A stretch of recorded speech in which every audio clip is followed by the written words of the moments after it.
Ishaq Tierna be waliyal be Mohamed Diallo setu Cheikh Omar Foutiyou Tall yaa doon na jibalay tika Mohamed Diallo naatanga askan wi mi ngi fépp ci Sénégal maa ngi nuyu mag di nuyu ndaw di nuyu kilifa maa ngi nuyu mag di nuyu ndaw di nuyu kilifa diine yi di nuyu kilifa aada yi di nuyu waa jàngu bi maa ngi leen di nuyu yéen ñëpp di nuyu Wakhinane Nimzatt gi ma dëkk juddoo fi di nuyu Sam Notaire di nuyu Njaarim Limaamulaay di nuyu Médina Gounass di nuyu Golf Sud Parcelles Bakaas ba di woo ñëpp ndax ñooñ ku ci ne rek sa nit teewal na la fi di waxtaan ci ñeenti ponk bi ci jiitu mooy mbiru jigéen ñi ndax man jigéen ñi moom Mohamed mi moo leen njëkk a jox cër ndax dafa jël juróomi département yi nekk Dakar yëpp jiital fa jigéen jigéen ñi fii 3 heures du matin la ñuy xëy bon xam nga ne jigéen ñi sonn nañ géejawaay daal maanaam xam nga lu fi waa géejawaay am ñëw fanaan rek bu ñëwee xëy uti lu ñu am nee na ñooñee kat géejawaay këru location lañ ko def dañuy ñëw fanaan rek xëy dem bi ci topp mooy jeunes yi téeméeri nit ñoo jël juróom-ñaar fukki ak juróom jeune lañ ku ne xam na ne lycée Limaamulaay bii ci géejawaay moo gën a mën a génnee ñi dàq jàng ci Sénégal waaw loolu dëgg la de université waroon na fee am géejawaay waaye defuñu ko dañuy may jën te may la jën jàngale ni ñuy nappee moo ko gën bi ci topp mooy tuut tànk yi man nag tuut tànk yi ci taalibe yi laay gën a wax xale yi war nañ leen a toppatoo jàppale leen man moo tax dama leen a jël def leen comme sama doomu bopp su ma defee noonu keneen def noonu keneen des noonu bu yàggee xale yi duñ taxawaalu bi ci topp mooy santé bi ku dund hôpital rek gis nga ni santé métier waaye ni métier ci ñun ñi fay dem noonu la métier ci ñi fa nekk di faj ndax buñ sañoon ku ñëw duñ la sonal moo tax nag ñun naataange askan wi comme assemblée nationale foofu la ñuy defee bànqaas yépp moo tax ñu bëgg a def fondement bu baax ñun naataange askan wi bu 31 juillet ngeen xool liste bi nga xam ne macha allah taaru na blanc moo ci nekk orange vert ak picc buy naaw ngeen woteel ko bu 31 juillet jox ñu majorité ñu tabax ensemble boo xam ne jigéen dootul jooyati ndaw dootul jooyati mag dootul jooyati santé dootul jooyati ñu defar suñu géejawaay gi sagar defar Pikine Mohamed Diallo defar assemblée sa kaw sa kanam maa ngi nuyu ñëpp di sant ñëpp wa salaam. waaw kay kon monsieur le président vous avez la parole. asalaamaaleykum wa rahmatullahi taala wa barakaatuhu. mbokki département Guédiawaye maa ngi leen di nuyu kenn ku ci nekk seen tur ak seen sant.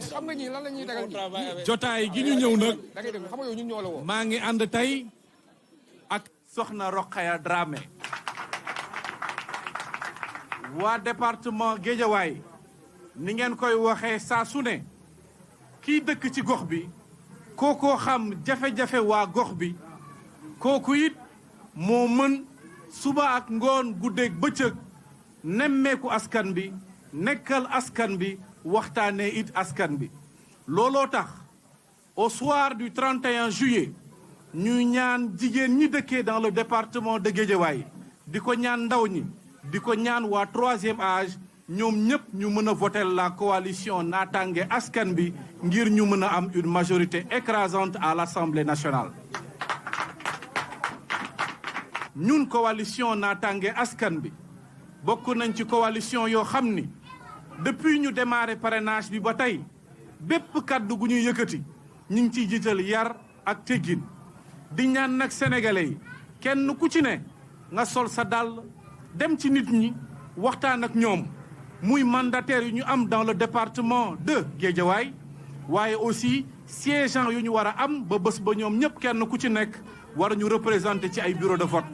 ñun nag coalition naataange askan bi su bés boobee jotee mooy le 31 juillet incha allah ñaan nañ suñu borom yàlla may ñu ndam suñu borom subhanahu wa taala su ne lii wala kii laa tànn keneen laa tànn kooku laa doyloo kooku moo war a jiite aussi assemblée nationale ñu toogaat sante ko suñu borom ndaxte ci ndam moom ci suñu loxo suñu borom rek la nekk yàlla mi am ndam yàlla ñu ko yàlla joxal boppam ci daraja yonent yàlla Muhammad teg nga bët ba góor ko moo jafe naataange askan wi tàllal na leen loxo di dagaan seeni baat ngir fas yéene taxaw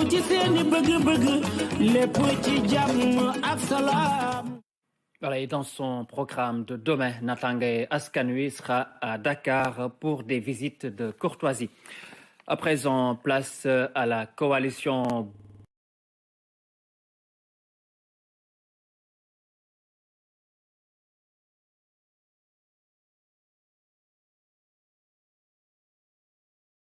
Gis Ligue qui a effectué une visite de courtoisie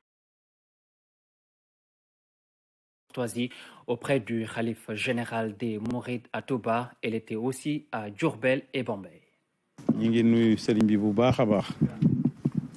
di am mbégte toogaat fii ci kanamam ndaxte dafa nekk suñu yaakaar fii ak fa ñu jëm parce que mooy suñu sëriñ Touba te amuñu lu dul sëriñ Touba lépp lu ñuy def fii la ñuy commencé moo tax sëriñ bi tey ma ànd ak délégation bi ma àndal ndaxte dañoo jëm ci tànneefu ndaw réew mi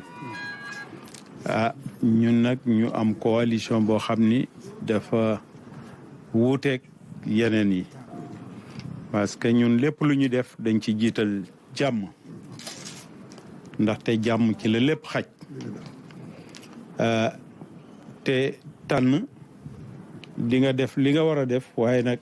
yàllaa koy tudd ndaxte ay jullit lañu te loolu lañu gëm tey nag lañu tàmbali moo tax ñu ñëw fii ci yow fas yéene tàllal la suñuy loxo nga ñaanal ñu ci li ñu dugg ci bisimilahi rahmaani rahim génn ci alhamdulilahi rabil alamin yàlla defal ñu ci ndam lii mooy yoonu ziar bi wax ji du gudd maa ngi koy yemale foofu di amaat mbégte bu baax nekk fii si sa wet di ñaan nga yàgg ñoo jiite te lépp li nga bëggal Serigne Touba ñu fekk ko ak yow lii daal lay wax ci gàttal wax ji lii nag mooy suñu bulletin bi nga xam ni waaw moom la ñuy wotee kii bi ku ko tànn rek ñun nga woteel moo tax waaw ñëpp a ngi ci waaw ginnaaw biñ ko ziaree ñu fas yéene def ay visite de proximité ci biir Touba waaye waa Sénégal maa ngi leen di nuyu yéen ñëpp kenn ku ci nekk ci turam ak santam di leen wax ni coalition bi ma jiite nga xam ni Aliou Sow laa àndal tey Serigne Mambay Niang aussi nekk suñu tête de liste fii ci Touba mu ànd ak ñi mu àndal ci liste bi yëpp ma wax ni campagne bi ñu commencé dinañ ko def ci jàmm ak salaam wax loo xam ni day indil askan bi njariñ fii ci Sénégal ndaxte yaakaar naa ni politique kenn ku ci nekk da nga am noo ko gisee loolu nag loolu mooy confrontation bi nga xam ni moo war a am waaye saagante dóorante ay xeer loolu ñun fas yéene wuñu ko def fu ñu dem dinañ wax loo xam ni loolu mooy ànd ak li nga xam ni loolu la population yi bëgg dinañu def déclaration ànd ak li nga xam ni loolu la population yi bëgg dinañu def déclaration yu bëree bëri ndaxte politique jafewul indi xam-xam la pour njariñu askan bi indi programme la pour njariñu askan bi développer ay idées yoo xam ni ñëpp danañ xam ni lii indi buñ ko defee njariñ la li ci des mooy tey fii ci Touba bi ñu commencé fii dañoo bëggoon a meeting Mbacké waaye mu am ay xew-xew yu am Touba ak Mbacké moo tax ñu suspendre activité yooyu kon nag ñiy wax waa Sénégal li ñu bëgg ci campagne bi mooy fan yi di ñëw ñu ngi leen di ñaan kenn ku ci nekk seetaan état bu ñu toll li ñu bëgg mooy réew mi réforme yi ñu war a def muy institution yëpp waaye dafa am lu am solo loo xam ni ci Sénégal muy les corps de contrôle ñu war a fexe ba Sénégal jox leen gëdd bi ñu war leen jox leen doole bi ñu leen war a jox waaye ñu jox leen autonomie boo xam ni danañ mën a saisir les juridictions compétentes bu fekkee ni am nañu rapport yoo xam ni dafa compromettant. lii mooy suñu credo lii la ñu fas yéene dox ndaxte yàlla sotti na démb ku war a falu di nga falu saaga du tax nga falu sànni xeer du tax nga falu. bu ñu jógee Touba nag ñu commencé développer suñu programme jëmale ko ci population yi maa ngi leen di sant di leen gërëm. Et pour la coalition Bokk Gis Gis dans son programme, elle sera demain à Saint-Louis. Je vous propose de suivre à présent la coalition Benno Bokk Yakaar. Elle a tenu des meetings et caravanes dans les localités de Linguère, Ranérou, Koki et Louga.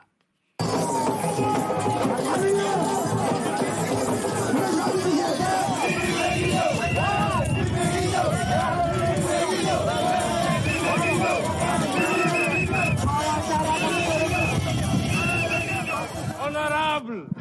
Aminata Touré, Jolof a ngi nii. Jolof ñoom ak président Macky Sall ñoo ànd. kon président Macky Sall lim defal Jolof buñ ko bëggee wax fii duñu fi jógee 2012 ñun ñëpp fi la ñu fekk. président liggéey na Sénégal waaye liggéey na Jolof. loolu moo tax ñi fi nekk ñëpp mooy ñi ci tribune bi ñi ci bâche yi ñi ci mbedd mi ñi ci kër yi tey déglu ñoom ñëpp benn say lañ def ñëw fii moom xaw ma fu ñuy wax combat waaye fii moom le match est gagné d'avance. problème bi kay mooy ñaata seconde la ñuy def ci ring bi rek ñaata seconde la ñuy def ci ring bi seconde yi nag ni nga koy mesurer mooy écart bi ñu war a gagné waaye fii moom gagné nañ ba pare. asalaamaaleykum jolof yi 100% rek la ñu fi xaar ndax jolof wax nañu ko ni président liggéeyee Ndakaaru liggéeyee ko Ndar liggéeyee ko Kaolack liggéeyee ko Saint-Louis noonu la liggéeyee fii ci jolof foo ñëw ci département bi gis fa liggéeyam moo xam ci piste yi la waaye surtout li mu def ci élevage ci sàmm ji ndax xam nañ ne département bi koom-koom bi élevage a ko yor xam ngeen ne bu yàggul rek président jël na subvention def ko ci aliment de bétail bu ko defee sàmmkat yi loolu yi doon ndimbal ci moom waaye nag it ma kañ la jeunesse de ce pays jeunesse vaillante jeunesse intelligente kon ni ñu ko bëggee mooy ñu dem ci campagne bi ak xel mu bañ a doon campagne yu xeex waaye campagne yu xel dañoo bëgg mu am une large majorité à l'Assemblée nationale bu ko defee projet yooyu yëpp ñu mën ko yegale incha allahu rabbi kon nag la ca des mooy bu ñu campagne ba le 31 ci suba teel ñu dem ci urne di woote ba daf li ñëw incha allah jërëjëf. coalition bi jamal suñu réew mi. Benno Bokk Yaakaar coalition bi mu ji suñu réew mi. Benno Bokk Yaakaar pour l'intégrité territoriale. Benno Bokk Yaakaar coalition bi mu ji suñu réew mi. Benno Bokk Yaakaar coalition bi ci ànd ak Macky. Benno Bokk Yaakaar coalition bi mu ji suñu réew mi. Benno avec Benno Le président Macky Sall est connu de sa grande cordialité. avec Benno jusqu'à la paix. Benno avec Benno jusqu'à la paix. maa ngi nuyu soxna yi bu baax a baax.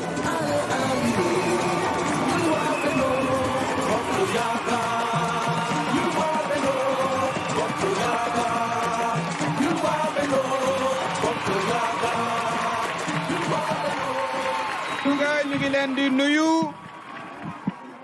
les braves femmes du département de Louga ñu ngi leen di nuyu di leen ndokkeel. Il faut que mu am une large majorité à l'Assemblée nationale une très large majorité à l'Assemblée nationale te defe naa ne suñu député yi nga xam ne ñoom la ñu tabb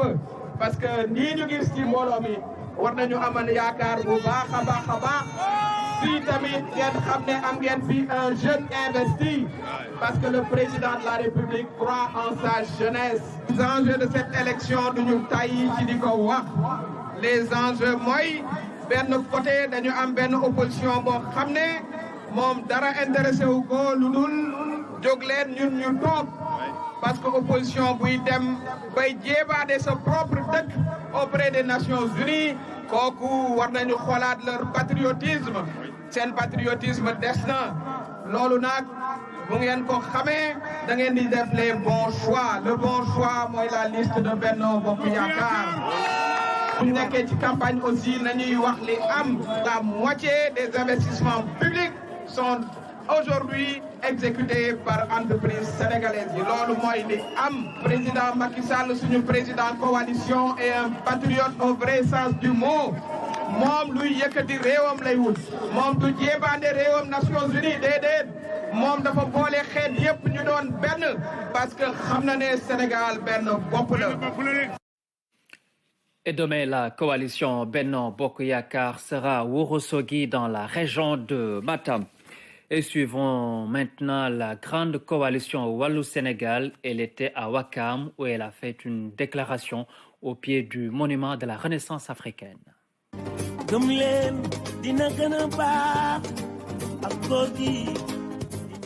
Assalamu alaikum wa rahmatullahi taala wa barakatuh. Gannaaw ba nu sante yàlla julli ci yonent bi sallallahu alayhi wa sallam ñu ngi balu Sénégal gépp ak ci tabaski gi nu jóge fii ma taxaw nag di fi wax man Woré Sarr bal du fi jommi lii ñu gis nii lii monsieur Sarr Fari Diop mi njam talaatay ndeer bi mu koy créer le visionnaire dañ ne woon xërëm la waaye dama fee taxaw tey sama yaram dafa daw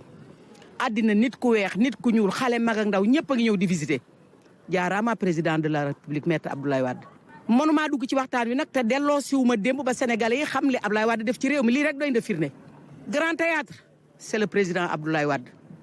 su ngeen demee aéroport Blaise Diagne dañ ne woon éléphant blanc su ngeen demee APH bii ñuy daw c'est le président Abdoulaye Wade soo demee hôpital Dalal Jàmm ca Guédiawaye muy benn ci Afrique c'est son excellence le président Abdoulaye Wade soo demee Diamniadio hôpitalu xale yi benn la ci Afrique c'est le président Abdoulaye Wade élection yii di leen ñaanal yal na yàlla def jàmm ci réew mi nag li koy andi mooy wallu ak Yewwi am majorité à l'Assemblée nationale dama wax ni Benno Bokk tas yaakaar réew mi ci xale yi nga xam ne yaakaaroon nañ ne buñ jëlee réew mi danañ liggéey ba ñu topp mbënn mi di dem di dee ci àll bi sonal nañu famille sénégalaise ceeb saaku ceeb mu ngi daan jar 16000 léegi saaku ceeb mu ngi jar 25000 dawlin 20 litres mu ngi daan jar 16000 léegi dawlin mu ngi jar 30000 soo demee yàpp kilo yàpp nag mu ngi daan jar 1600 léegi kilo yàpp nag mu ngi jar 4500 yàpp xar mu ngi daan jar 4000 léegi mu ngi jar 6000 li gën a métti ci réew mi la jeunesse sénégalaise ñoom ñi nga xam ne danoo jàng seeni parents jàppale leen bañ am ay diplôme ñu wëlbati ko amuñu fu nu liggéeyee promotion dans les rues dama ne yéen jigéen ñi dama bëgg ngeen delloo si seen xel parce que nag ki fi nekkoon dafa teral jigéen c'est l'homme de la parité dégg naa kii di wax démb naan way jël nañu jigéen def ko tête de liste mais ki jël jigéen def ko premier ministre de la République du Sénégal muy Mame Madior Boye nag xanaa fas yëpp day da waaye Ablaye Wade day rocci ngeer Ablaye Wade moo fi njëkk a créé pour ministre bu jigéen def ko ministre d'État Ablaye Wade moo jël jigéen dugal ko def ko gouverneur def ko préfet def ko sous-préfet def ko pompier def ko lépp Ablaye Wade koo xam valeur yu jigéen Ablaye Wade moo fekk étudiants yi nag wax dëgg yàlla ñu nekk ci coono mu jële leen fi jox leen carte gap Ablaye Wade wax wi leer na de damaa ñëw pour wallu Sénégal kii ne damaa ñëw pour Sénégal dañ leen di tënkoon may yewwi leen muy yewwi Sénégal ñi ñaar bu ñu àndee dañuy perminaat saa waa ji war naa tidde mën naa xulle mën naa martew waaye ndegam Macron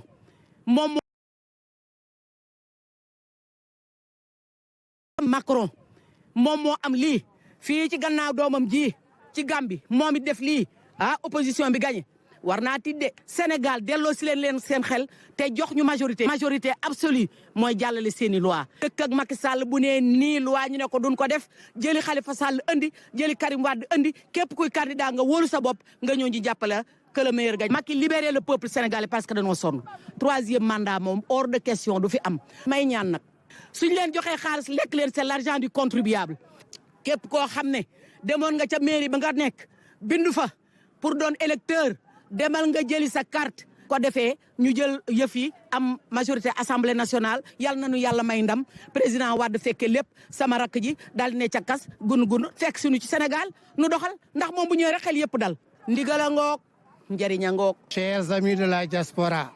vous avez été nombreux à exiger l'unité de l'opposition.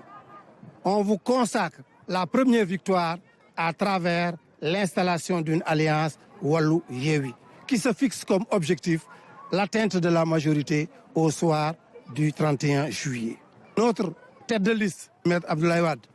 qui est le premier protecteur de la diaspora, a décliné une vision pertinente sur la protection, la promotion et la gestion des Sénégalais de l'extérieur. Et ces députés vont aller à l'Assemblée nationale pour voter une loi qui va consacrer une politique migratoire cohérente. Ils vont voter des lois électorales qui vont défendre le droit de tous les candidats. Enfin, ils vont organiser des missions parlementaires qui seront des moments d'interaction avec les mandants. Nous vous demandons pour consacrer une Assemblée nationale dont la séparation de pouvoir sera observée. Les lois scélérates seront révolues de respecter en Europe du Sud, en Afrique centrale, le bulletin Wallu. Et dans tous les 6 autres départements, le bulletin Yewwi. Et pour demain, la coalition Wallu-Sénégal sera à Bombay et Diourbel. Voilà, mesdames et messieurs.